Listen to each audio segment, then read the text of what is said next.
Саламатсыңар балдар, бүгін күнгө шаршемби 23 сентябрь.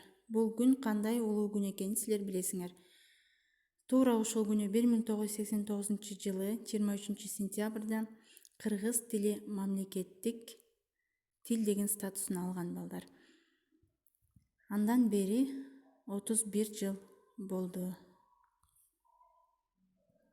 Балдар, силер өткөн сабакта баяндама жазгансыңар.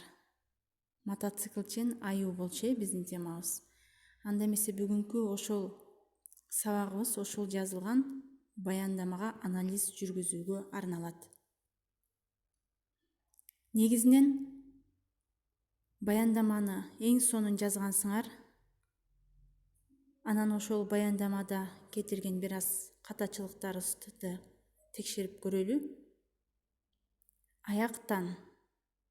Аяктан деп жазылбастан ал жактан болбосо ал жерден деп жазылыш керек эле. Негизи аяк деген бул чашка орус тилинде билесиңер, аяктан деген бул чыгыш жөнөмөсүндө дагы туруп калат. Андан кийинки циркти иштетүүчүлөр деген сөздү колдонгон экенсиңер. Негизинен кызматкерлер болуп жазылат. Ал эми мен сүйлөмдө көп ката кетирбөө үчүн иштетүүчүлөр деп гана созулма үй кылып оңдоп койдум. Андан кийин таң калтырып деген сөз эки бөлөк жазылат. Таң дегенде сөзсүз түрдө куйругу менен эн с хвостиком деп билебиз орус тилинде. Андан сырткары даракка катар к менен жазылат балдар. Эсиңерде болсун. Жыгып эмес, чыгып.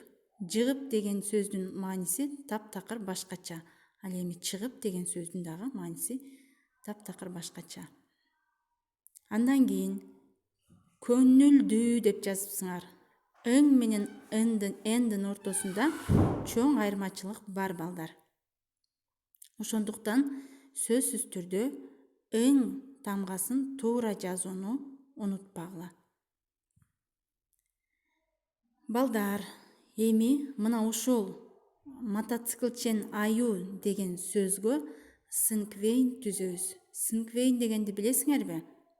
Силердин эсиңерге салып коеюн, жана силерге тапшырма аткарууга жеңилирээк болсун. Балдар, биринчи синквейн зат атооч сөздөрдөн турат. Орус тилинде зат атооч деген бул существительный, жакшы билесиңер. Андан кийин сын атооч сөздөрдөн туруш керек. Эки сын атооч сөздөрдү жазабыз. Имя прилагательный орус тилинде. Үчүнчүгө этиш сөздөр болушу зарыл балдар. Этиш сөздөн 3 сөздү гана жазабыз. Андан сырткары синонимин жазабыз, силер эң жакшы билесиңер. Ал эми бешинчиси бул сүйлөм же болбосо фраза. Сүйлөм предложение. Можете писать оттуда, которые вы писали изложение. Бул жерге бир гана сүйлөм жазасыңар балдар. Ошону унутпайбыз. Мен жана каталарда айтып жатканда калтырып кеттирмин. Аюуну дегенде йоттошкон тамгадан кийин сөзсүз түрдө у тамгасы бар. Анан күлүп деген бул жөнөкөй сөздө колдоно беребиз. Ал эми дептерибизге жазганда күлүп к тамгасы менен башталат. Көңүл бурганыңарга чоң рахмат балдар. Мына ушул синквейнди түзүп, анан Google класстан тапшырма жөнөтүп коесуңар.